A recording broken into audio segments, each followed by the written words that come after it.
Right. మనం చదివినటువంటి ఈ వచ్చిన భాగంలో ఎఫెసీయులకు రాసిన పత్రిక చాలా అత్యద్భుతమైనటువంటిది. ఎఫెసీయులకు రాసిన పత్రికలో సంఘానికి లేకపోతే విశ్వాసులకు చాలా ప్రోత్సాహకరమైనటువంటి మాటలు కనిపిస్తాయి. ఎఫెసీయులకు రాసినటువంటి పత్రికలో సిద్ధాంతం కనిపిస్తుంది, సేవకు అవసరమైనటువంటి ప్రోత్సాహం మనకు కనిపిస్తుంది. విశ్వాస జీవితంలో విశ్వాసులకు కావలసిన, ఉండవలసిన, నేర్చుకొనవలసినటువంటి ప్రతి అంశం ఎఫెసీయులకు రాసిన పత్రికలో ఉంది. ఈ ఎఫెసీయులకు రాసినటువంటి పత్రిక పౌలు గారు కారాగారంలో ఉన్నప్పుడు రాశాడు, జైల్లో ఉన్నప్పుడు రాశాడు ఈ పత్రిక. కొన్ని పత్రికలు పౌలు గారు తన చెరసాలలో ఉన్నప్పుడే, చెరలో ఉన్నప్పుడే, బంధింపబడి ఉన్నప్పుడే చాలా పత్రికలు రాశారు. అలా రాయబడినటువంటి పత్రికల్లో ఈ ఎఫెసీయులకు రాసినటువంటి పత్రిక ఒకటి. పూర్వం మనం చెప్పుకున్నట్లుగానే పౌలును బంధించారు, కానీ పౌలును చెరసాలలో ఉంచారు, కానీ పౌలు యొక్క సేవను కానివ్వండి, పౌలు యొక్క పరిచర్యను కానివ్వండి, ఆయన రాసే ఉత్తరాలను కానివ్వండి, వాళ్ళు బంధించలేకపోయారు.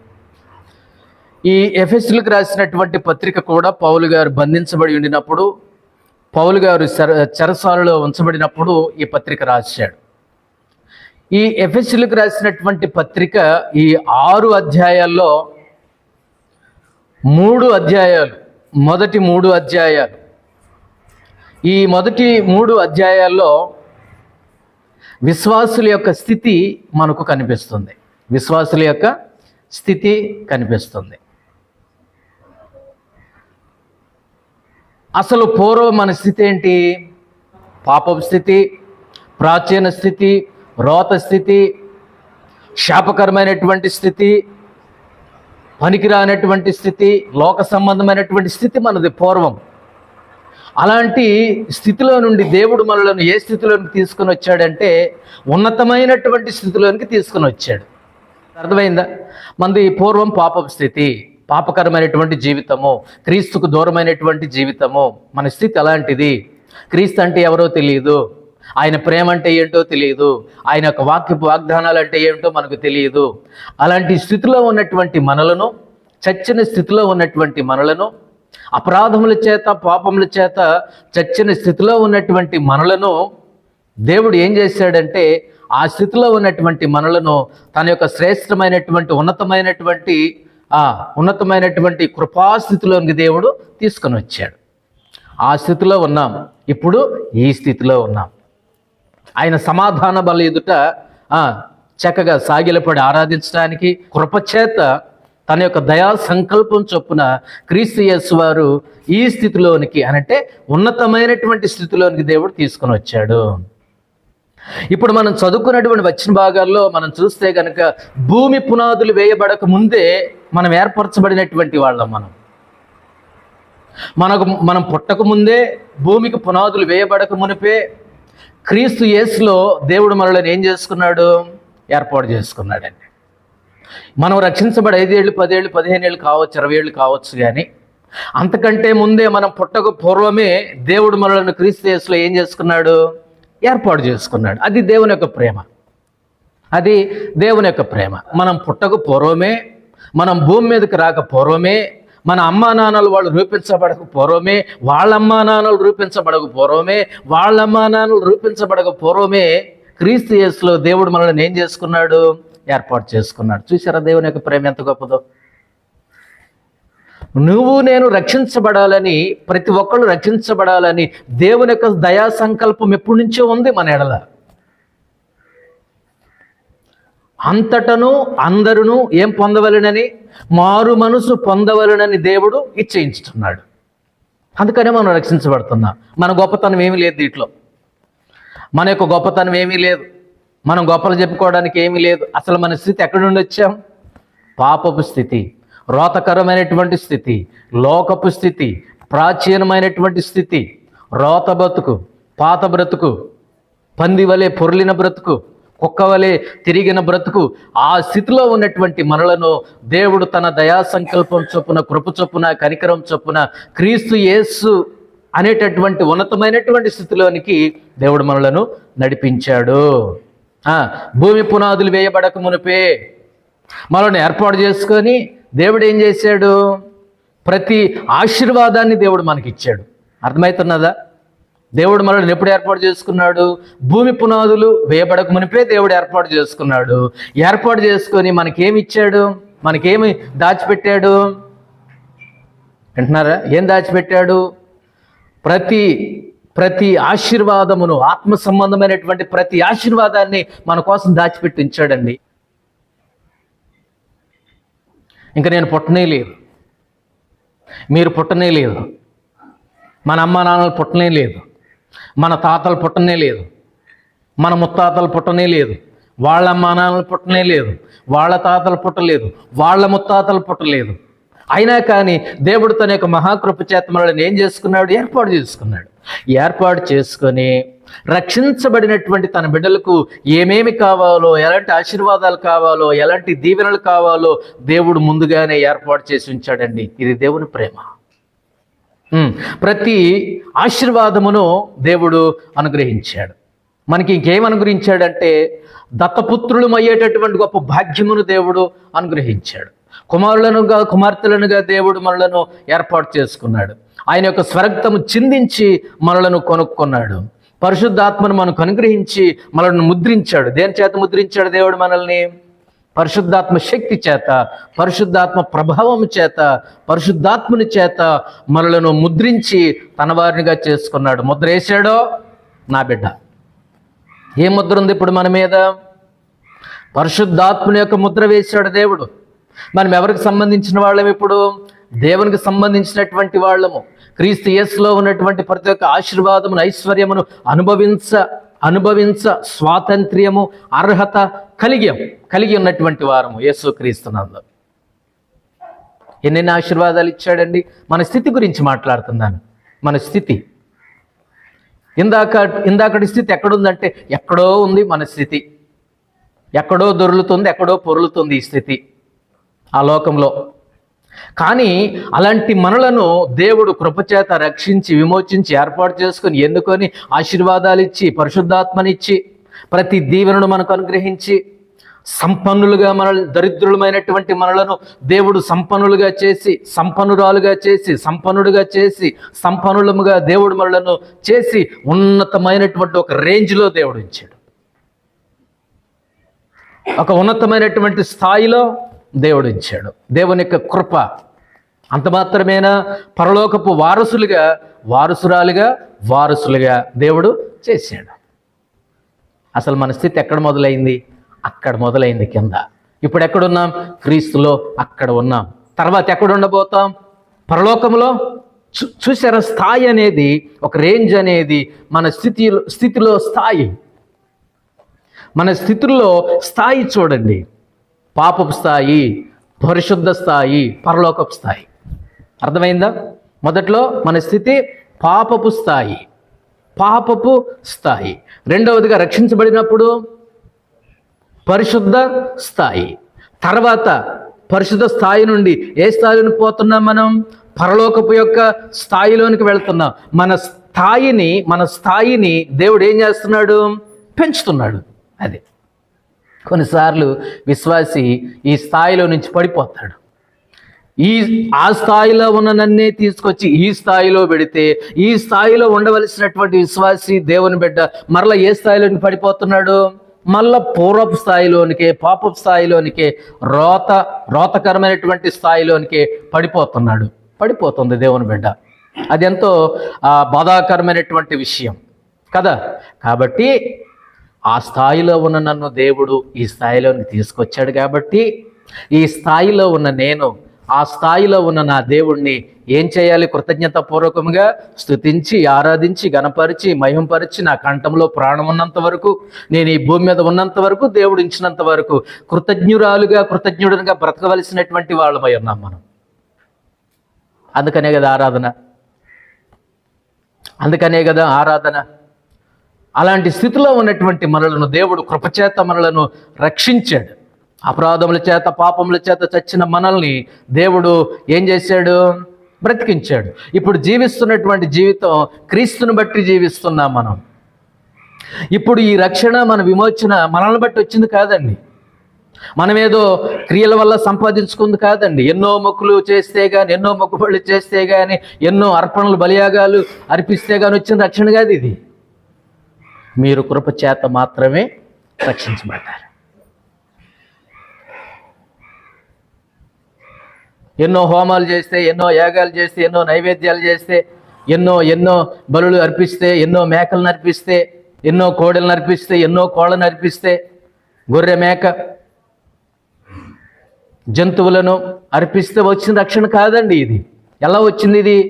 మన నిమిత్తం ప్రభువైనటువంటి యేసుక్రీస్తు వారు కలువరి శిలువలో బలియాగమును బట్టి వచ్చినటువంటి రక్షణ ఇది. అంతేకాని మన క్రియల వల్ల కలిగిందో, మన జ్ఞానం వల్ల కలిగిందో, మన మంచి పనుల వల్ల కలిగిందో కాదండి ఈ రక్షణ. ఎప్పుడు అలా అనుకోకూడదు. అసలు దేవుడు ఎన్నుకున్నప్పుడు, ఏర్పాటు చేసుకున్నప్పుడు, నువ్వు నేను కావాలనుకున్నప్పుడు అసలు మనం నలకగా కూడా లేము కదా, పిండముగా కూడా లేము కదా, ఒక నలుసుగా కూడా లేము కదా. అసలు మన అమ్మా నాన్న లేరు కదా, మన తాతలు లేరు కదా, మన ముత్తాతలు లేరు కదా, మన పూర్వీకులు లేరు కదా. దేవుని యొక్క మహాకృప అండి, దేవుని యొక్క మహాకృప. ఇప్పుడు ఏమయ్యాము? క్రీస్తు ప్రభు వారి సంఘంలో సభ్యులమయ్యాము. ఏమయ్యాము ఇప్పుడు? నువ్వు ఒక సభ్యురాలివి, నేను ఒక సభ్యుడిని, వీరు ఒక సభ్యులు. మనమంతా దేవుని యొక్క సంఘములో, క్రీస్తు యొక్క సంఘంలో, తన స్వరక్తం ఇచ్చి సంపాదించినటువంటి సంఘంలో మనం ఎవరం ఇప్పుడు? సభ్యులం. అంతే, సభ్యులం, ఏర్పాటు చేయబడినటువంటి వారం, దేవుని యొక్క వాక్యానుసారంగా జీవించవలసినటువంటి వాళ్ళం, దేవుని యొక్క ఉద్దేశానుసారంగా జీవించవలసినటువంటి వారం, ప్రేమలో వేరు పారవలసినటువంటి వారం, ప్రేమలో పాతుకుపోవలసినటువంటి వాళ్ళం మనం. దేవుని యొక్క సంపూర్ణతలోనికి సాగిపోవలసినటువంటి వాళ్ళం. ఇలా ఎన్ని ఆశీర్వాదాలు ఇచ్చాడండి దేవుడు. మన రేంజ్ పెంచాడుగా, మన స్థాయి పెంచాడుగా, మన హోదా పెంచాడుగా, మన ప్రెస్టేజ్ పెరిగిపోయిందిగా. ఎవరిలో? దేవునిలో పెరిగిపోయింది, దేవునిలో పెరిగిపోయింది. అది మన స్థితి, అది మన స్థితి. అర్థమైంది కదా మన స్థితి? బాగా అర్థమైంది అనుకుంటున్నాను, బాగా అర్థమైంది. అది మన స్థితి, పాపపు స్థితి, ప్రస్తుతము పరిశుద్ధ స్థితి. తర్వాత పౌలు గారు అంటారు, మన పౌరస్థితి పరలోకమందున్నది అని అంటాడు. మన స్థితిని పెంచాడు, మన స్థాయిని పెంచాడు గొప్ప దేవుడు. ఇప్పుడు స్థితి మారిందిగా, స్థాయి మారిందిగా. ఆ స్థితిలో ఉన్నటువంటి మనలను కృపచేత దేవుడు ఈ స్థితిలోనికి తీసుకొని వచ్చాడు. ఈ స్థితిలో ఉన్నటువంటి వాళ్ళం ఏం చేయాలో ఒక 5 విషయాలు ఉన్నాయి ఇక్కడ. చాలా జాగ్రత్తగా వినండి, అద్భుతంగా ఉంటుంది. చాలా అద్భుతమైనటువంటి మాటలు నేను జ్ఞాపకం చేస్తాను. ఈ పరిశుద్ధ స్థాయిలో ఉన్నటువంటి దేవుని బిడ్డలు ఏం చేయాలి, వాళ్ళు ఏ విధంగా జీవించాలి, వాళ్ళ క్రియలు ఎలా ఉండాలి, వారి ప్రవర్తన ఎలా ఉండాలి.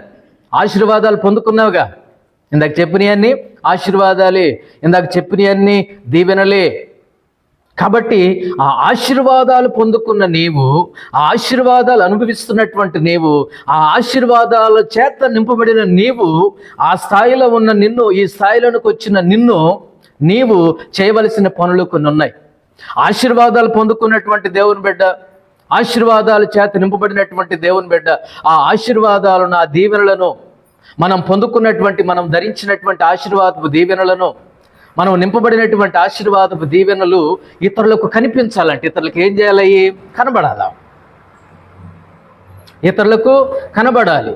మన కనబడాలంటే మన క్రియల్లో చూపించాలి, మన బ్రతుకులో చూపించాలి. ఏంటది? అర్థమైందా? మనం ఆశీర్వాదాలు పొందుకున్నాం కదా, మనం దీవెనలు పొందుకున్నాం కదా, దీవెనల చేత నింపబడం కదా.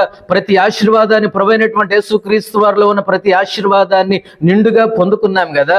పొందుకున్న మనం ఏం చేయాలా? పొందుకున్న మనం ఏం చేయాలా?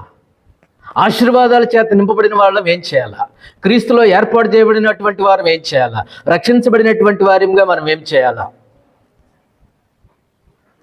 అద్భుతమైనటువంటి విషయాలు ఏం చేయాలో పౌలు గారు ఒక 5 విషయాలు తెలియపరుస్తున్నాడు. దేవుని బిడ్డలు ఎక్కడెక్కడ ఎలా ఉండాలి, వాళ్ళు ఏం చేయాలి అనే విషయాన్ని ఇక్కడ నేను జ్ఞాపకం చేస్తాను. మన విశ్వాసులముగా దేవుని బిడ్డలముగా మన యొక్క జీవితం ఎలా ఉండాలో ఇతరులకు చూపించాలి. నేను దేవుని బిడ్డని అని నేను చెప్పడం కంటే మన క్రియలే మాట్లాడాలి, మన బ్రతుకే మాట్లాడాలి, మన నడవడికే మాట్లాడాలి. ఓ దేవుని బిడ్డలారా, మీ జీవితంలో ఈ 5 పనులు కనిపించాలి. విశ్వాసుల జీవితంలో కనబడవలసినటువంటి ఈ 5 క్రియలు కనిపించాలి. విశ్వాసుల యొక్క జీవితంలో కనబడవలసినటువంటి, విశ్వాసుల జీవితంలో బయటకు రావలసినటువంటి, విశ్వాసుల జీవితంలో వాళ్ళు బహాటంగా తెలియపరచుకోవలసినటువంటి 5 విషయాల గురించి పౌలు మాట్లాడుతున్నాడు. ఈ స్థితిలో ఉన్నటువంటి మనం ఏం చేయాలి? ఈ స్థాయిలో ఉన్నటువంటి మనం ఏం చేయాలి? నెంబర్ 1, ఎఫెసీయులకు రాసిన పత్రిక 4వ అధ్యాయం 1 నుండి 16 వచనాల్లో అక్కడ ఒక మాట ఉంటుంది. సంఘంలో ఎలా ఉండాలి? సంఘంలో ఎలా ఉండాలి? ఎలా ఉండాలంటే ఇలా ఉండాలి అని పౌలు గారు అంటాడు. పాపపు స్థితిలో ఉన్నటువంటి మనల్ని దేవుడు పరిశుద్ధ స్థితిలోనికి తీసుకొని వచ్చాడు. ఈ పరిశుద్ధ స్థితిలో ఉన్నటువంటి మనము ఏమి చేయాలో మొదటి విషయాన్ని పౌలు గారు తెలియపరుస్తున్నాడు. ఎక్కడ ఏం చేయాలి? ఎక్కడ అంటే ఒక్క మాట రాసుకోవచ్చు ఆ పాయింట్కి. సంఘములో మొదటి పాయింట్ ఏమిటి? సంఘములో. 4వ అధ్యాయం 1 నుండి 16 వచనాలు. ఈ పాయింట్లో మనం నేర్చుకోవడానికి చాలా విషయాలు ఉన్నాయి. దేవుని బిడ్డలు రక్షించబడినటువంటి వారు, మొదటి పాయింట్ చెప్పాను నేను, సంఘంలో ఎలా ఉండాలి అనే దాని గురించి మాట్లాడుతున్నాం. రక్షించబడినటువంటి వారు, ఈ స్థాయిలో ఉన్నటువంటి వారు సంఘంలో ఏ విధంగా ఉండాలి? ఐక్యతగా ఉండాలి. ఏముండాలి? సంఘంలో ఐక్యత కలిగి జీవించాలి. ఒకరికి ఏముండాలి? ఐక్యత ఉండాలి.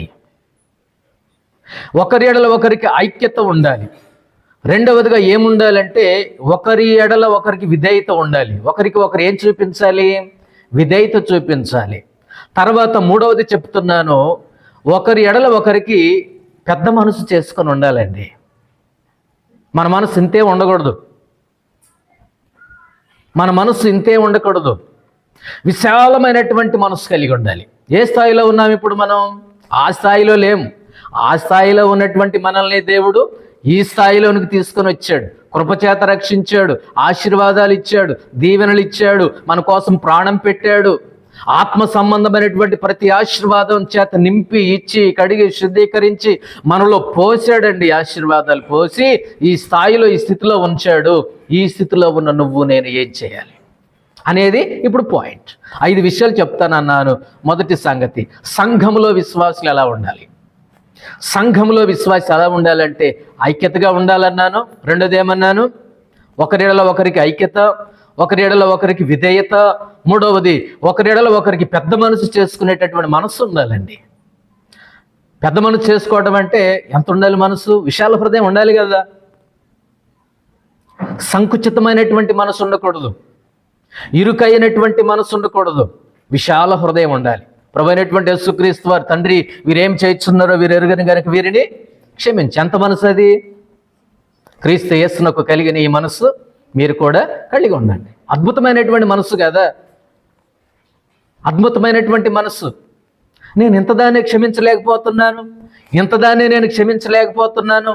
ప్రభువైనటువంటి యేసుక్రీస్తు వారు కొట్టువారిని, తిట్టువారిని, అవమానించేవారిని, కొరడాలతో కొట్టేవారిని, గడ్డం పెరికి వేసేవారిని, జుట్టు పట్టుకొని పీకేవారిని, ఉమ్మి వేసేవారిని, ఎన్నో హింసలు పెట్టేటటువంటి వారిని, తండ్రి వీరేం చేస్తున్నారో వీరు ఎరుగరు కనుక వీరిని క్షమించు అంటే ఆ మనసు, అంత మనసు మనకు కలిగి ఉండాలి సంఘంలో. తర్వాత 4వది ఓపిక ఉండాలి. ఏముండాలి? ఓపిక. ఈ స్థాయిలో ఉన్నాం కదండి, ఇవన్నీ ఉండాలి, తప్పదు. ఓపిక. రైతు ఏ విధంగా ఓపిక కలిగి ఉంటాడో, త్వరకరి వర్షాన్ని గురించి, తర్వాత కడవరి వర్షాన్ని గురించి రైతు ఏ విధంగా అయితే ఓపిక కలిగి ఉంటాడో, కొత్తగా పెళ్లి చేసి పంపించింది తల్లి తన కూతురికి. దేవుని కృపను బట్టి గర్భఫలం దేవుడు ఇచ్చాడు. డాక్టర్ గారు డేట్ ఇచ్చాడు. హాస్పిటల్లో జాయిన్ అయింది. అయిన తర్వాత ఈ బిడ్డకు భయం వేస్తుంది. అమ్మ భయం వేస్తుంది, అమ్మ భయం వేస్తుంది, చెమటలు పడుతుందంటే అమ్మ చేయి పట్టుకొని ఆ బిడ్డ ఏడుస్తామంటే తల్లి ఏమంటే చెప్పండి? అమ్మమ్మ మయ్యగా మా బంగారు కొద్దిగా ఓర్చుకో తల్లి, ఓర్చుకోమ్మ, ఏం కాదులే అమ్మ, నీకేం భయపడవలసింది ఏం లేదులే, ఓర్చుకో తల్లి, ఓర్చుకో తల్లి, నీకేం కాదమ్మా, దేవుడు పన్నాడు బిడ్డనిస్తాడు, నువ్వు ఓర్చుకో తల్లి, ఓర్చుకో తల్లి. ఏం చేసుకో? ఓర్చుకో తల్లి, కొద్దిసేపు ఓర్చుకో తల్లి, ఓర్చుకో తల్లి. ఈ నొప్పులు ఎంతో కాలం ఉండవు తల్లి, ఈ బాధలు ఎంతో కాలం ఉండవు తల్లి, ఓర్చుకో తల్లి, ఓర్చుకో తల్లి, ఓర్చుకో తల్లి. ఓపిక కలిగి ఉండి, ఓపికలు మాయగా మామగా మాయగా దేవుడికి దేవస్తాడు. ఆ మాట చూసారా? ఏం కలిగి ఉండు? దేవుని బిడ్డలు సంఘములో 4వది ఏం కలిగి ఉండాలా? ఓపిక ఉండాలండి. ఒకరి ఎడల ఒకరికి టైపిమ్మని అనేయకూడదు. సంఘంలో ఎలా ఉండాలో మాట్లాడుకుంటున్నాం మనం, సంఘంలో ఏ విధంగా ఉండాలో మాట్లాడుకుంటున్నాం మనం. ఓపిక ఉందా? గొర్రె బొచ్చు కత్తిరించువా అని ఎదుట మన ప్రభు అయినటువంటి యేసుక్రీస్తు వారు ఏ విధమైన ఓపిక కలిగి ఉన్నాడో, అవమానిస్తుంటే ఎంత ఓపిక కలిగి ఉన్నాడో, ఉమ్మి వేస్తుంటే ఎంత ఓపిక కలిగి ఉన్నాడో,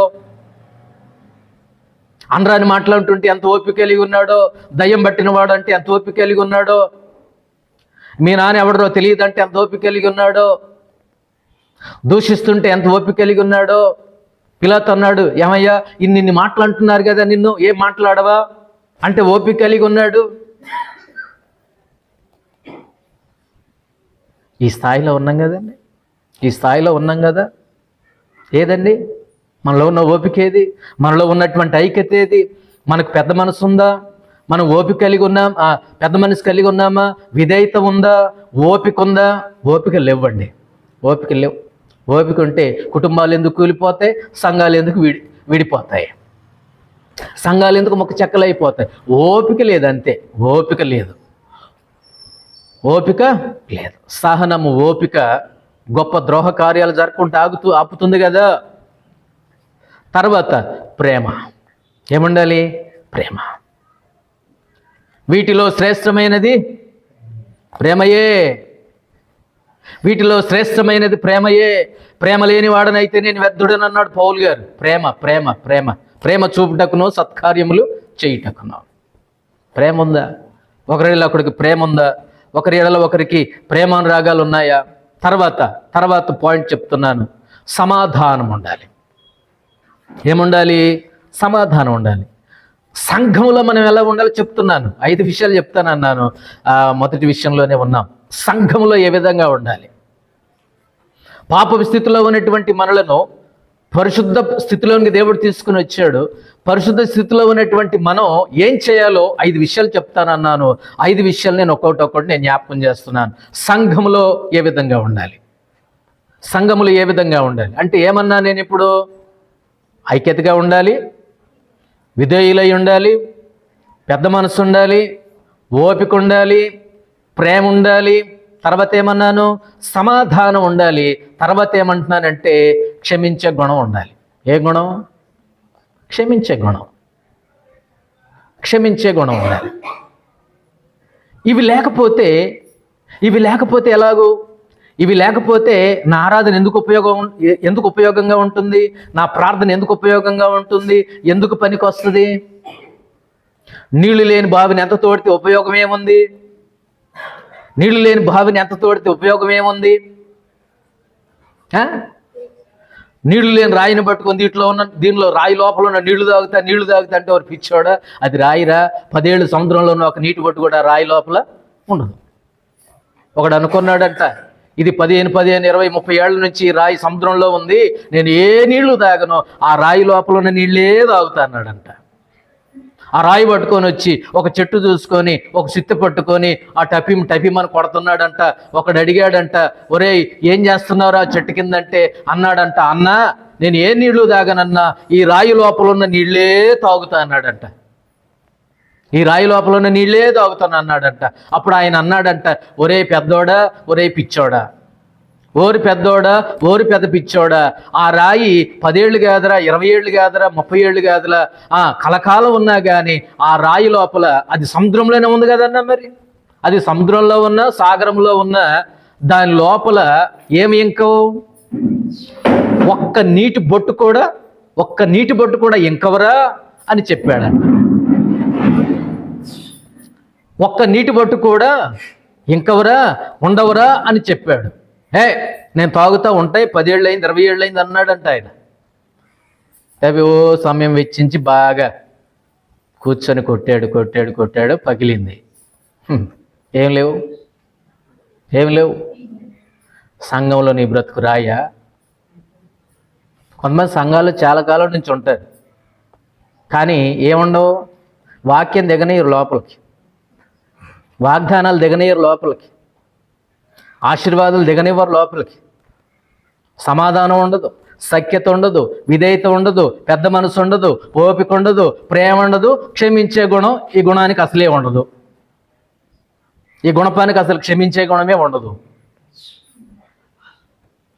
సంఘంలో ఎలా ఉండాలో దేవుడు మాట్లాడుతున్నాడండి. సంఘంలో ఎలా ఉండాలి? సంఘంలో ఏ విధంగా ఉండాలి? పాపపు స్థితిలో ఉన్న నిన్ను పరిశుద్ధ స్థితిలోనికి తీసుకొని వచ్చాడు. పరిశుద్ధ స్థితిలో ఉన్న నీవు ఏం చేయాలో దేవుడు మాట్లాడుతున్నాడు. సంఘంలో ఏముండాలా? ఐక్యత ఉందా? సమాధానమును బంధము చేత ఆత్మ కలిగించు, ఐక్యమును కాపాడుకున్నట్టు యందు శ్రద్ధ కలిగిన వారై 4వ అధ్యాయం 1-2 వచనాల్లో. సంఘంలో ఐక్యత ఉండాలి. నాకు నీకు మనందరికి ఐక్యత ఉండాలి. మనందరికి ఐక్యత కలిగి జీవించాలి. తర్వాత ఏమన్నాను? ఒకరు ఏం చేయాలి? విధేయత కలిగి ఉండాలా, విధేయులై ఉండాలా. నువ్వు నాకు పని చెప్తే నేను చేయగలిగిన స్థితిలో ఉండాలా. నేను నీకు పని చెప్తే దేవుని యొక్క మందిరంలో నువ్వు చేయగలిగేటటువంటి మనసు ఉండాలి. మనమందరం ఒకరికొకరు సహకరించుకోవలసినటువంటి స్థితి కలిగినటువంటి వాళ్ళమై ఉండాలి. చెల్లి చెప్పింది అక్కకి, అక్క గంటి అని. ఏమైనా నీకు మైండ్ పోయిందా? నా వయసు ఎంత, నీ వయసు ఎంత, నాకు గంటి ఇవ్వమని చెప్తావా? ఆ గంటి తీసుకొచ్చి నీకు నిన్ను వీపు మీద బాదుతా అన్నదంట. చెల్లి చెప్పింది, అక్క తెచ్చియాలా. అక్క చెప్పినప్పుడు చెల్లి తెచ్చియాలి. అంటే ఒకరికి ఎడల ఒకరికి ఏముండాలి? విధేయత. నువ్వు చెప్పినప్పుడు నేను విధేయత చూపిస్తున్నా, నేను చెప్పినప్పుడు నువ్వు విధేయత చూపిస్తున్నావు. మన దేవుడే విధేయత చూపించాడు కదా. మరణము పొందినంతగా తనను తాను తగ్గించుకుని ఏం చూపించాడు? విధేయత చూపించాడు కదా. ఏది మరి? విధేయత. తర్వాత ఏమన్నాను? పెద్ద మనసు. మన మనసులు ఎట్లున్నాయో ఇప్పుడు టేప్ పెట్టి కొలవడం అవసరంలా. కానీ ఇప్పుడు మన మనసు ఎలా తెలుస్తుంది? ఏ టేపుకి తెలియదండి, ఏ మెజర్మెంట్కి తెలియదండి. నా క్రియలను బట్టి తెలుస్తుంది. నా క్రియలను బట్టి నా మనసు తెలుస్తుంది. నా ప్రవర్తనను బట్టి నా మనసు తెలుస్తుంది. నా యొక్క తలంపులను బట్టి నా మనసు తెలుస్తుంది. ఓహో, నీ మనసు ఇదా? పెద్ద మనసు కలిగి ఓపిక లేవండి. చాలాసార్లు ఓపికలు నశించిపోతున్నాయి. తర్వాత ప్రేమ. ఒకరి ఒకరికి ప్రేమ. నీ ఎడల నాకు ప్రేమ ఉండాలి, నా ఎడల నీకు ప్రేమ ఉండాలి. మనకి ఒకరి ఎడల ఒకరికి ఏముండాలి? ప్రేమ ఉండాలి. యోహాను 3:16లో దేవుడు లోకముని ఎంతో ప్రేమించాడు. ఆ ప్రేమించిన లోకాన్ని గురించి ప్రాణం పెట్టాడు. అద్భుతం కదా, అత్యద్భుతం కదా. సమాధానం కాపాడుకున్నట్టు యందు శ్రద్ధ కలిగిన వారై. సమాధానం. తర్వాత క్షమించే గుణం ఉన్నాయా? క్షమించే గుణం ఉందా? అది ఉండాలి. ఇవన్నీ ఉండాలని తెలియపరుస్తుంది. ఎందుకు ఇవన్నీ ఉండాలి? ఎన్ని చెప్పాను నేను? ఐక్యత అన్నాను. ఒకరి ఎడల ఒకరికి ఐక్యత ఉండాలి, ఒకరి ఎడల ఒకరికి విధేయత ఉండాలి, ఒకరి ఎడల ఒకరికి పెద్ద మనసు ఉండాలి, ఒకరి ఎడల ఒకరికి ఓపిక ఉండాలి, ఒకరి ఎడల ఒకరికి ప్రేమ ఉండాలి, ఒకరి ఎడల ఒకరికి ఏముండాలి? సమాధానం ఉండాలి, ఒకరి ఎడల ఒకరికి క్షమించే ఎన్నొచ్చాయి? 7 8? మళ్ళీ చెప్తా. ఒకరిలో ఒకరికి ఐక్యత ఉండాలి. లెక్కబెట్టు. ఒకరిలో ఒకరికి ఐక్యత ఉండాలి, ఒకరిలో ఒకరికి విధేయత ఉండాలి, ఒకరిలో ఒకరికి పెద్ద మనసు ఉండాలి, ఒకరిలో ఒకరికి ఏముండాలి? ఓపిక ఉండాలి, ఒకరిలో ఒకరికి ఏముండాలి? ప్రేమ ఉండాలి, ఒకరిలో ఒకరికి ఏముండాలి? సమాధానం ఉండాలి, ఒకరిలో ఒకరికి ఏముండాలి? క్షమించే గుణం ఉండాలి. ఎన్ని? 7 సంపూర్ణం. ఎందుకు ఇవన్నీ కలిగి ఉండాలి? మనలో ఒక ప్రశ్న. ఇంకా ఒక పాయింట్ కూడా కాల. 7 ఇప్పుడైతే తెలియదు. ఎందుకు ఇవన్నీ కలిగి ఉండాలి? ఎందుకు ఈ 7 గుణాలు సంఘంలో ఎక్కడ ఉండాలి? ఎక్కడ కలిగి ఉండమంటున్నాడు ఇవి పౌలు గారు? సంఘములో. మొదటి పాయింట్లో ఉన్నాం. సంఘంలో ఇవి కలిగి ఉండాలి. సంఘంలో ప్రతి ఒక్క విశ్వాసి ఈ 7 పాయింట్స్ కలిగి ఉండాలి. ఎందుకు కలిగి ఉండాలి? ఇంకొక ప్రశ్న. ఎందుకు కలిగి ఉండాలి? కొన్ని విషయాలు చెప్తా ఎందుకు కలిగి ఉండాలో వాక్యాన్ని అనుసరించి. ఇప్పుడు మనం చెప్పుకునే మొదటి పాయింట్ ఎఫెసీ 4వ అధ్యాయం 1 నుండి 16 వచనాలు నేను చెప్పేది. ఎఫెసీలకు రాసిన పత్రిక 4వ అధ్యాయం 1 నుండి 16 వచనాలు మనం ధ్యానం చేస్తా ఉన్నాం. సంఘములో ఇవి కలిగి ఉండాలి. ఎందుకు కలిగి ఉండాలి అనే ప్రశ్నకు నేను కొన్ని విషయాలు నేను చెప్తాను. ఎందుకు వస్తుందంటే మనం ఒక్క శరీరం. చెప్పండి, మనము ఎన్ని శరీరాలు? నల్లని శరీరం, తెల్లని శరీరం, ఎర్ర శరీరం, నల్ల శరీరం, బొగ్గు శరీరం కాదు. ఇక్కడ మనం ఏ శరీరం? ఏక శరీరం, ఒక్క శరీరం, క్రీస్తు యేసు అనే శరీరం, సంఘం అనేటటువంటి శరీరం. మనం విడివిడిగా కాదు, ముక్కలు ముక్కలు కాదు, చెక్కలు చెక్కలు కాదు, మనమందరం ఒక్క శరీరము. గుర్తుపెట్టుకోండి, ఇక్కడ లెక్క పెట్టుకోండి. మళ్ళీ ఎందుకు సంఘములో పైన 7 విషయాలు మనం కలిగి ఉండాలంటే మనం ఒక్క శరీరం, ఏక శరీరం కలిగినటువంటి వారం. రెండవది ఒక్క ఆత్మ కలిగిన వాళ్ళం. రెండవది ఏంటి? ఒక్క ఆత్మ కలిగిన వాళ్ళం. మూడవది ఒకే నిరీక్షణ కలిగిన వాళ్ళం. ఎన్నోది ఇది? ఒకే నిరీక్షణ కలిగినటువంటి వాళ్ళం. నాలుగవది ఏంటంటే ఒక్క ప్రభువుని కలిగినటువంటి, ఒకే దేవుడు కలిగిన వాళ్ళం మనం. నాలుగవది. ఐదవది ఒకే విశ్వాసాన్ని కలిగినటువంటి వాళ్ళం. ఆరవది ఒక బాప్తిస్మం పొందినటువంటి వాళ్ళం. ఒక బాప్తిస్మం పొందినటువంటి వాళ్ళం. ఏడవది ఒకే దేవుణ్ణి కలిగినటువంటి వాళ్ళం మనం. ఇందాక ఒకే ప్రభువుని కలిగినటువంటి వాళ్ళం, ఇప్పుడు ఒకే దేవుణ్ణి మనం కలిగినటువంటి వాళ్ళం. ఇక్కడ రెండు రెండు రెండు రెండు ఏమి లేవు. ఇక్కడ రెండు రెండు రెండు ఏమి లేవు. ఏమన్నాను? ఒకే శరీరం అన్నాను. ఏమన్నాను? ఒకే ఆత్మ అన్నాను. ఏమన్నాను? ఒకే నిరీక్షణ, క్రైస్తవ నిరీక్షణ. ఇంకేమన్నాను? ఒకే ప్రభు అన్నాను. ఒకే విశ్వాసం అన్నాను. ఒకే బాప్తిస్మం అన్నాను. మనందరికీ ఒకే దేవుడు, అంటే ఒకే తండ్రి. ఒకే తండ్రిని పొందిన వాళ్ళం మనం. ఒకే తండ్రి బిడ్డలం మనం. ఒకే తండ్రి యొక్క బిడ్డలం మనం. అంటే ఒకే దేవుడు, అంటే ఒకే తండ్రి, ఒకే తండ్రి బిడ్డలం మనం. కాబట్టి సంఘంలో ఐక్యతగా ఉండాలా, విధేయతగా ఉండాలా, పెద్ద మనసు ఉండాలా, ఓపిక ఉండాలా, ప్రేమ ఉండాలా, సమాధానం ఉండాలా, క్షమించే గుణం ఉండాలా. ఎందుకు ప్రభువా ఇవన్నీ అంటే, ఇదిగో ఇప్పుడు నేను చెప్పాను కదా, ఒక శరీరం పొందినటువంటి వారం, ఒక ఆత్మ కలిగినటువంటి వారం, ఒక నిరీక్షణ కలిగినటువంటి వారం, ఒకే ప్రభువును కలిగినటువంటి వాళ్ళం, ఒకే విశ్వాసాన్ని కలిగినటువంటి వాళ్ళం, ఒకే బాప్తిస్మాన్ని పొందినటువంటి వాళ్ళం, ఒకే తండ్రిని కలిగినటువంటి వాళ్ళం. సంఘంలో ఇలా ఉండాలి. ఎన్నెన్ని విషయాలు ఉన్నాయో తెలుసండి వాక్యంలో. ఇదో 10 నిమిషాలు, పావులు, గంట, 2 గంటలను అయ్యేది కాదు.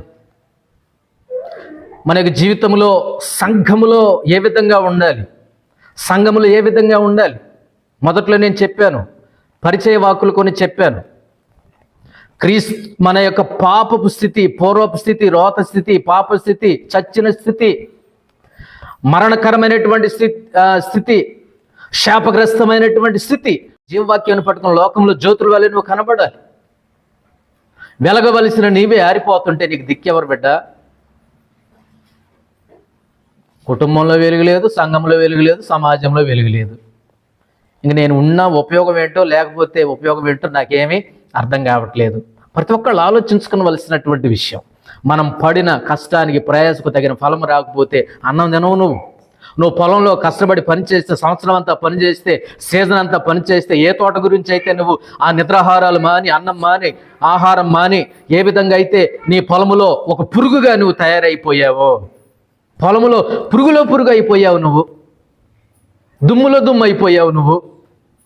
అసలు నువ్వు రైతువో పనివాడు అర్థం కావట్లేదు. అంత కష్టపడ్డావు. దేని గురించి కష్టపడుతున్నావు బిడ్డ? దేని గురించి కష్టపడుతున్నావు? పంట రావాలనే కదా, ఫలం రావాలనే కదా. ఎంతో కొంత నా కుటుంబం అనుభవించాలి, నా బిడ్డలు బ్రతకాలి, వాళ్ళ చదువులు, వాళ్ళ ఉద్యోగాలు, నాకు తిండి గింజలు రావాలనే కదా ఇంత కష్టపడుతున్నావు నువ్వు. రేపు పొద్దున కనుక అదేమైనా అయిపోయి ఒక్క విత్తనం కూడా ఇంటికి రాకపోతే చికెన్ బిర్యానీ అంటావా నువ్వు? ఎందుకన్నావు? నీ బాధ ఏంటి ఇప్పుడు? నేను అనుకున్న స్థాయిలో, అనుకున్న రేంజ్లో పంట ఇంటికి రాలే.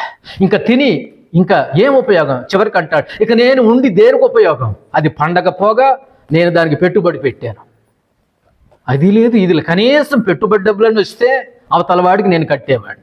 ఎంత ఏడుస్తాడండి. దేవుడు నీ కోసం కష్టపడ్డాడు, రక్తం కార్చాడు, చెమట వచ్చాడు, ప్రాణం పెట్టాడు, రక్తాన్ని చిందించాడు, ఇంత కష్టపడ్డాడు.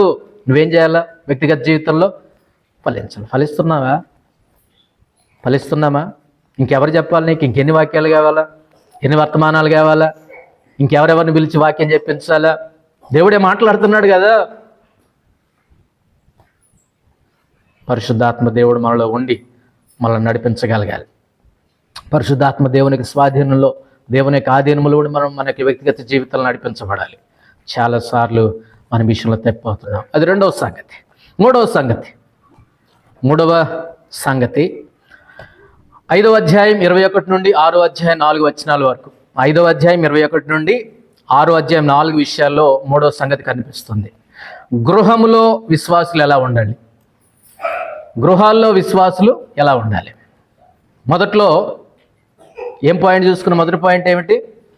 సంఘములో విశ్వాసులు ఎలా ఉండాలి. శ్రేష్టమైనటువంటి మాటలు మనం విన్నాం. రెండవదిగా వ్యక్తిగత జీవితంలో విశ్వాసులు ఎలా ఉండాలి, అక్కడ శ్రేష్టమైనటువంటి విషయాలు మనం చూసాం. మూడవదిగా గృహాల్లో విశ్వాసులు ఎలా ఉండాలి. జాగ్రత్తగా వినండి. ప్రతి ఒక్క దేవుని బిడ్డ సంఘములో ఎలా ఉంటాడో ఇంట్లో కూడా అలానే ఉండాలి. అర్థమైందా? నువ్వు సంఘములో ఎలా ఉంటావో ఇంట్లో కూడా అలానే ఉండాలి. సంఘానికి వచ్చేటప్పుడు ఒక మనసు, ఇంటికి వెళ్ళినప్పుడు ఇంకొక మనసు ఉండకూడదండి విశ్వాసికి.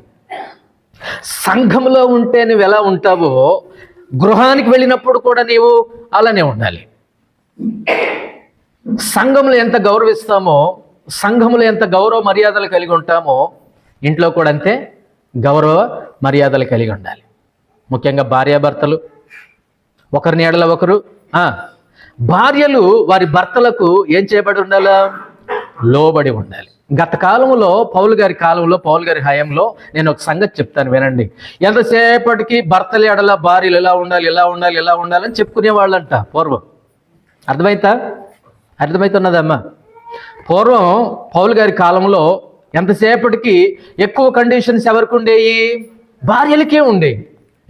నీ భర్తను గౌరవించు, నీ భర్తను ప్రేమించు, నీ భర్త చెప్పినట్లు చెయ్యి, ఆయన చెయ్యమన్నదంతా చెయ్యి, ఉండమన్నదల్లా ఉండు, ఇవేమి ఉండేవి.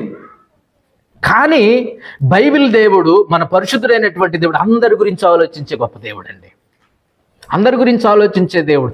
అప్పుడు పరిశుద్ధాత్మ చేత ప్రేరేపించబడినటువంటి పౌలు గారు ఎంతసేపటికి భర్తల విషయంలో భార్యలు ఇలా ఉండాలి, ధర్మశాస్త్రం మొత్తం వీళ్ళకి, దర్జా ఏమో వాళ్ళకి. అట్లా కాదు.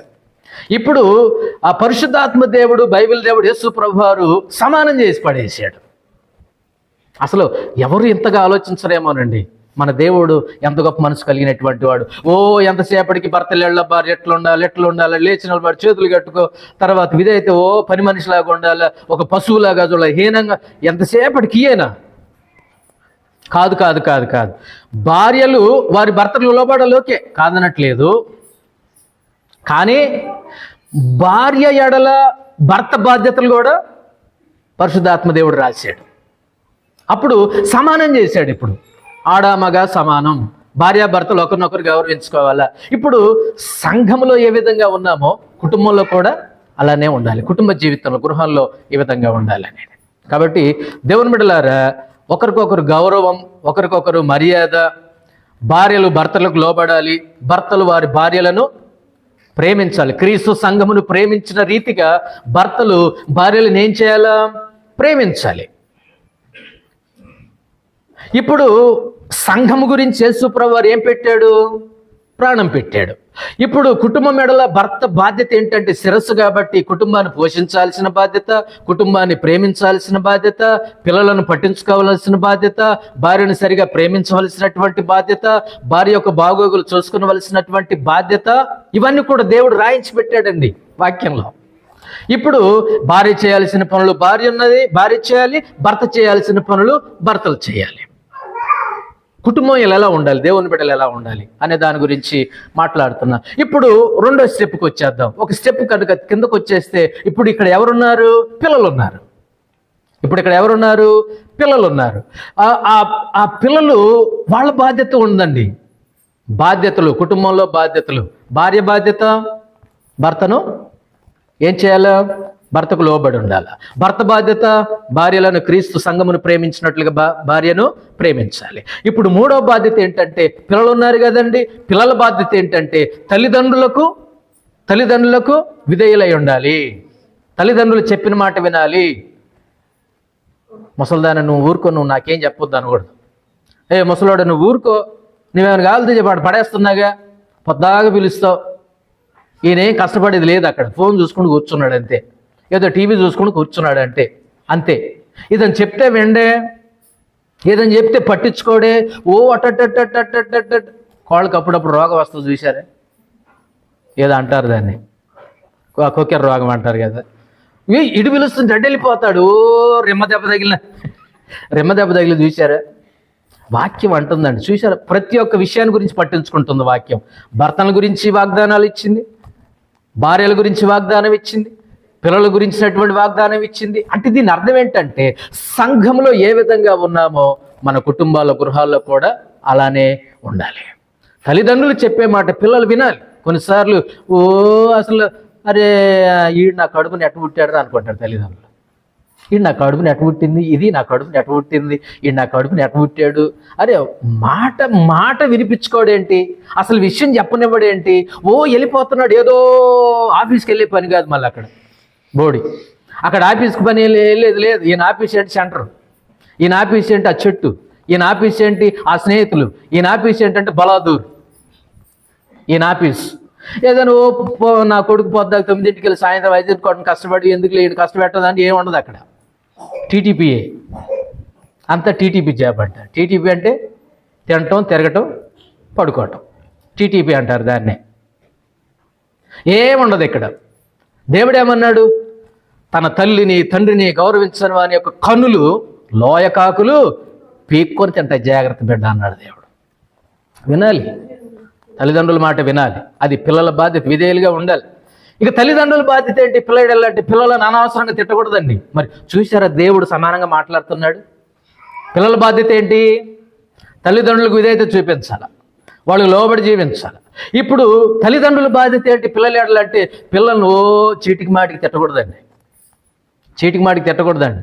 నువ్వు అట్టంటోడు, వెట్టంటోడు, కాకి మొఖమోడ, దున్నపోతోడ, గాడిదోడ, కోతి మొఖమోడ, ఎన్ని పేర్లు పెడతావు.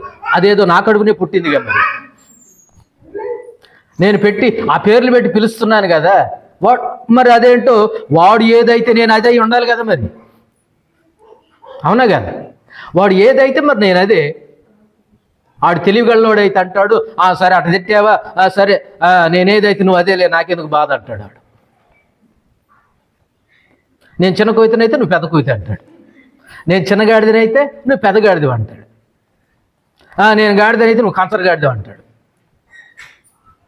నేను ఈ గాడిదనైతే నువ్వు అట్టగాడిద అంటాడు. పిల్లలు అట్లున్నారు మరి. దేవుని బిడ్డలారా, దేవుని యొక్క కుటుంబంలో గృహంలో దేవుని యొక్క బిడ్డలు ఏ విధంగా ఉండాలి, దేవుని పిల్లలు వాళ్ళని కొంచెం కంట్రోల్లో ఉంచండి. తర్వాత ఏ విధంగా ఉండాలి గృహంలో ఉందా? ఏమన్నానంటే పిల్లల విషయంలో పిల్లలను తిట్టకూడదండి. వాళ్ళ మనసు విరిగిపోద్దండి, వాళ్ళ మనసులు విరిగిపోతాయండి. వాళ్ళు అందుకని వాళ్ళని పిల్లలు అన్నాం మనం. వాళ్ళు ఎదుగుతున్నారు, వాళ్ళ మనసులు రకరకాలుగా ఉంటాయి, తర్వాత ఇవన్నీ ఉంటాయి. జాగ్రత్తగా కట్టుకట్టాలి.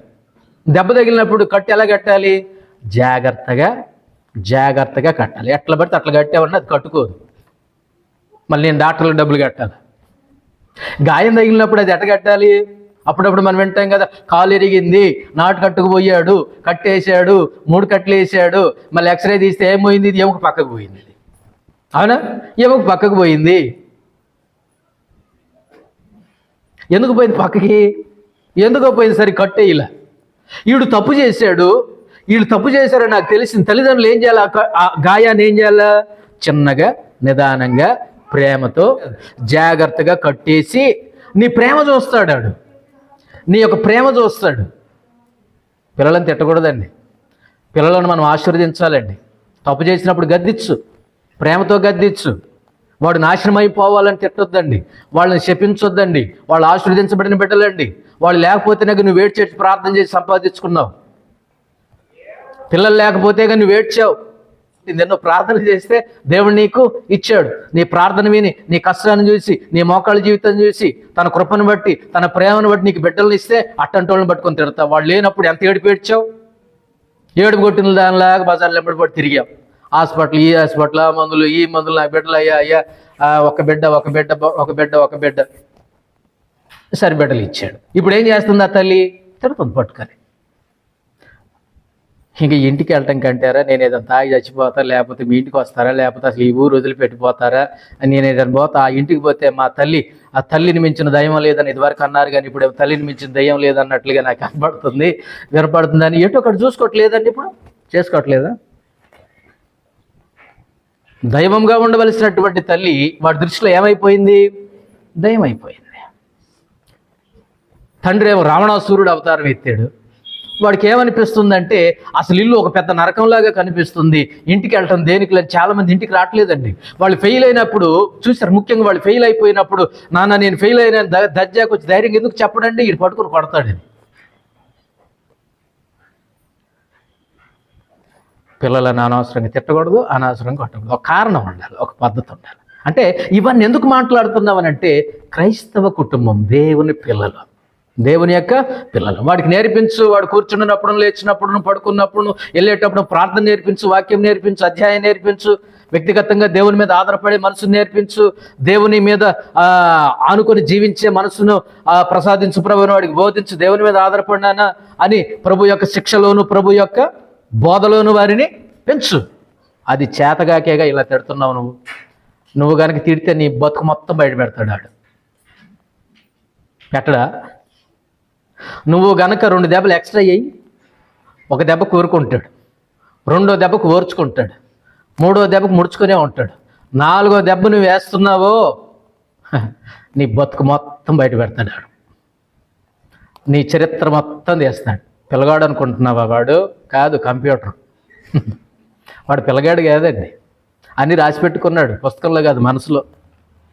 నీ గురించి నాకు తెలియదు అన్నాడు. ఇంకొద్ది మన బీపీ పెరిగిపోదు. ఏం తెలుసురా నా గురించి, మొత్తం తెలుసు, నీ గురించి తెలుసు, నా గురించి తెలుసు అంటాడు. అప్పుడు మనం ఏం కాంప్రమైజ్ అవ్వద్దురా, ఎందుకు వచ్చిన గొడవ, వీడు మొత్తం నా గురించి చెప్తున్నాడు, నా గురించి నేను చేసిన పనులు వాళ్ళ నాన్నతో చెప్తే వాళ్ళ నాన్న వచ్చి నన్ను కొడతాడు, లేకపోతే ఒరే మీ అమ్మతో నా గురించి చెప్పేవారు మైగా ఈ 100 రూపాయలు తీసుకో పో అని పంపిస్తున్నాడు. ఏం జరుగుతుంది? రాజకీయ వ్యాపారం జరుగుతుంది కుటుంబాల్లో ఏం జరుగుతున్నాయి? వ్యాపారాలు జరుగుతున్నాయి. నాన్నకి చెప్పొద్దురో అంటుంది అమ్మ, వాళ్ళ నువ్వు చేదు చేస్తారే నువ్వు అమ్మకి చెప్పొద్దురో అంటాడు ఆడు. ఈ పిల్లలు మహానుభావులు తెలివిగలవాళ్ళు కాబట్టి ఇటు చూశారుగా, ఈ పార్టీ తల్లి పార్టీ తండ్రి పార్టీ చూశారు కాబట్టి వీళ్ళు 3వ పార్టీ. వీళ్ళు ఏం చేస్తారంటే వీళ్ళిద్దరిని బ్లాక్మెయిల్ చేస్తారు. వీళ్ళిద్దరు, నేను అమ్మ గురించి చెప్పను కాబట్టి నాకేంటి, లేకపోతే నాన్న గురించి చెప్పను నాకేంటి, ఈ ముసుగులో వీళ్ళు ఏమైనా చేసేస్తూ ఉంటారు పిల్లలు. జాగ్రత్త, దేవుని బిడ్డలంగా ప్రభు యొక్క శిక్షలోనూ ప్రభు యొక్క బోధలోనూ వారిని పెంచుడి. ఇది ఎన్నోది? 3వది. ఇది 3వది.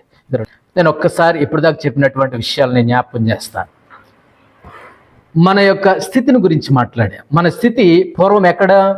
క్రీస్తుకు దూరమైనటువంటి స్థితి, పాపపు స్థితి, రోత స్థితి, ప్రాచీనమైనటువంటి స్థితి, పాడైపోయినటువంటి స్థితి, అపరాధముల చేత పాపముల చేత చచ్చిన స్థితిలో ఉన్నటువంటి మనలను దేవుడు క్రీస్తు యేసుతో కూడా బ్రతికించాడు. ఆ స్థితిలో ఉన్నటువంటి మనల్ని దేవుడు ఈ స్థితిలోనికి, అంటే పరిశుద్ధ స్థితిలోనికి దేవుడు తీసుకుని వచ్చి ప్రతి ఆశీర్వాదాన్ని, ప్రతి దీవెనను, ప్రతి ఒక్క ఆత్మ సంబంధమైనటువంటి దీవెనలు, ఆశీర్వాదాల మనలో పోసేశాడు, నింపేశాడు. దేవుడు రక్షించుకున్నాడు, కృపచేత రక్షించుకున్నాడు, ప్రేమ చేత రక్షించుకున్నాడు. జగత్ పునాది వేయబడక ముందే దేవుడు మన ప్రణాళిక కలిగి ఉన్నాడు. ఈ స్థాయి ఇప్పుడు ఈ స్థాయిలో ఉన్నటువంటి మనం ఏం చేస్తున్నాం? ఇప్పుడు ఎలా ఉండాలని అనుకుంటున్నాడు దేవుడు? మీ క్రియలు తెలియాలి, మీ జీవితం తెలియాలి, మీ పరిశుద్ధ జీవితం సకల జనులకు తెలియబడనివ్వండి. ఎక్కడెక్కడ? మొట్టమొదటిగా సంఘంలో, రెండవది వ్యక్తిగత జీవితంలో, మూడవది కుటుంబంలో, లేకపోతే గృహంలో ఎలా ఉండాలో దేవుడు మాట్లాడుతున్నాడు. కాబట్టి దేవుని బిడ్డలారా, మన స్థాయిని పెంచిన దేవుడు, మన స్థితిని మార్చిన దేవుడు, మన హోదాను పెంచిన దేవుడు, మనల్ని ఆశీర్వదించినటువంటి దేవుడు, మనల్ని దీవించినటువంటి దేవుడు, మనల్ని అత్యద్భుతంగా మన యొక్క స్థాయిని తన కృపచేత పెంచినటువంటి దేవుణ్ణి మనం ఏం చేయాలో తెలుసా?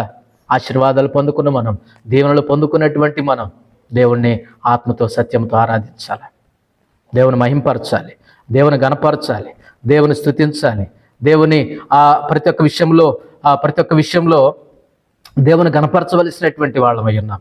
6వ అధ్యాయం 5 నుండి 9 వచనాల్లో 4వ సంగతి ఉంది. ఒక 2 నిమిషాల్లో దాన్ని అవజేస్తాను, తర్వాత ఆరాధనకి వెళ్తాం. తర్వాత 4వ పాయింట్ ఏంటంటే పని చేయటంలో, పని చేసే చోట, పనిలో. మొదట్లో దేవుని బిడ్డలు ఎక్కడ ఎలా ఉండాలో, సంఘంలో ఎలా ఉండాలో నేర్చుకున్నాం. రెండవదిగా వ్యక్తిగత జీవితాలు ఎలా ఉండాలో నేర్చుకున్నాం. మూడవదిగా గృహంలో లేకపోతే కుటుంబంలో ఎలా ఉండాలో మనం నేర్చుకున్నాం. తర్వాత 4వదిగా పనిచేసే చోట ఎలా ఉండాలో మనం నేర్చుకుంటాం. 6వ అధ్యాయం 5 నుండి 9 వచనాల్లో ఇక్కడ పౌలు గారు మాట్లాడుతున్నారు. ఏమని మాట్లాడుతున్నాడంటే యజమానులు పని వాళ్ళ గురించి పౌలు గారు మాట్లాడుతున్నాడు. ఓ యజమానుడా, నీ పని వాళ్ళని ప్రేమించు. ఓ పనివాడ, నీ యజమానుణ్ణి గౌరవించు. అర్థమైందా? దేవుడు నన్ను హోదాలో ఉంచిన తర్వాత, దేవుని బిడ్డలో ఒక హోదాలో ఉన్న తర్వాత మన దగ్గర పనిచేసే వారి విషయంలో ఏముండాలండి? కనికరం, ప్రేమ, దయ, గుణం ఉండాలండి. అంతే కదా? దేవుడు అదే కదా నేర్పిస్తున్నాడు. మనం పనివారం అండి. తర్వాత మనం ఏం చేయాలంటే, సరే పని వాళ్ళు కూడా ఎలా ఉండాలంటే యజమానులను గౌరవించాలి. ఇప్పుడు ఎవరికి ఉన్నటువంటి బాధ్యతలు వాళ్ళకే ఉన్నాయి. దేవుని బిడ్డలారా, మనం పనిచేసే చోట, ఎక్కడ పనిచేసినా, సంఘంలో పనిచేసినా, సమాజంలో పనిచేసినా, ఎక్కడ పనిచేసినా కానీ ఒకటి గుర్తుపెట్టుకోండి. ఏంటంటే, నీ దగ్గర పనిచేసే వారి విషయంలో తారతమ్యాలు వద్దు, కులం చూడొద్దు, తర్వాత వర్గం చూడొద్దు, రంగు భేదం ఎంచొద్దు, ఏమి ఎంచొద్దు. న్యాయం ఎంచు. న్యాయం ధర్మం కలిగి జీవించు. ఓ యజమానుడా, ఓ అధికారి, నీ ఉద్యోగంలో కావచ్చు, నువ్వు చేలో పనిచేసినా కావచ్చు, నువ్వు ఎక్కడున్నా కావచ్చు, కానీ నువ్వు ఒక హోదాలో, ఒక స్థాయిలో ఉన్నప్పుడు నీ దగ్గర పనిచేసే వారి విషయంలో ప్రేమ, దయాగుణం కలిగి జీవించు. నాకు బాగా ఇష్టమైనటువంటి మాట ఏమిటంటే, ఆ శతాధిపతి ప్రభు అయినటువంటి యేసు ప్రభు వారి దగ్గరికి వచ్చి ఏం పలుకుతున్నాడండి? అయ్యా, నా దాసుడు పక్షవాయువుతో బాధపడుతున్నాడయ్యా, నువ్వు వచ్చి స్వస్థపరచు. అంటే ఒక యజమానుడు ఒక పనివాని గురించి ఏం చేస్తున్నాడు? ఆయన తండ్రి దగ్గర వేడుకుంటున్నాడు. ప్రేమ ఉండాలండి. మనం ఒక హోదాలో ఉంటే, మన ఒక స్థాయిలో ఉంటే, సంఘంలో కానివ్వండి, సమాజంలో కానివ్వండి, ఉద్యోగంలో కానివ్వండి, ఎక్కడైనా సరే దేవుడు మనలో హోదాలో ఉంచిన తర్వాత మన దగ్గర పనిచేసే వాళ్ళని గౌరవించాలి, ప్రేమించాలి, కష్టపెట్టకూడదు వాళ్ళని. సరే, పనిచేసే వాళ్ళు కూడా యజమానుల విషయంలో అలానే ఉండాలి. యజమానుడు నా పై అధికారి అని వీళ్ళకు ఉండాలి, వాళ్ళకి ఉండాలి, వీళ్ళకి ఉండాలి. ఎందుకోసమనంటే దేవుడు మనకు అనుగ్రహించినటువంటి కృప, ఒకరినొకరు సరి సమానంగా చూడటం, ఒకరినొకరు గౌరవించుకోవటం అనేది చాలా అద్భుతమైనటువంటి సంగతి కదా. కాబట్టి చివరి మాట నేను చెప్తాను, చూడండి. ఎఫెసీయులకు రాసిన పత్రిక చివరి మాట, 6వ అధ్యాయం 10 నుండి 20 వచనాల్లో చివరి పాయింట్. ఇది కూడా 2 నిమిషాల్లో నేను చెప్పి నేను ముగిస్తాను. ఒక క్లియర్గా ఉంటుందని దీన్ని అవజేస్తే, 6వ అధ్యాయం 10 నుండి 20 వచనాల్లో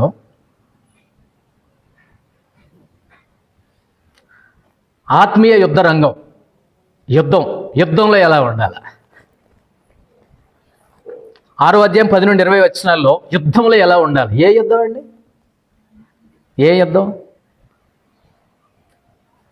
పక్కింటోడితోనా, ఎదిరింటోడితోనా, సంఘంలోనా, సమాజంలోనా, గిట్టినోళ్ళ మీద? అసలు ఏంటి మనం చేసి యుద్ధం ఏంటి?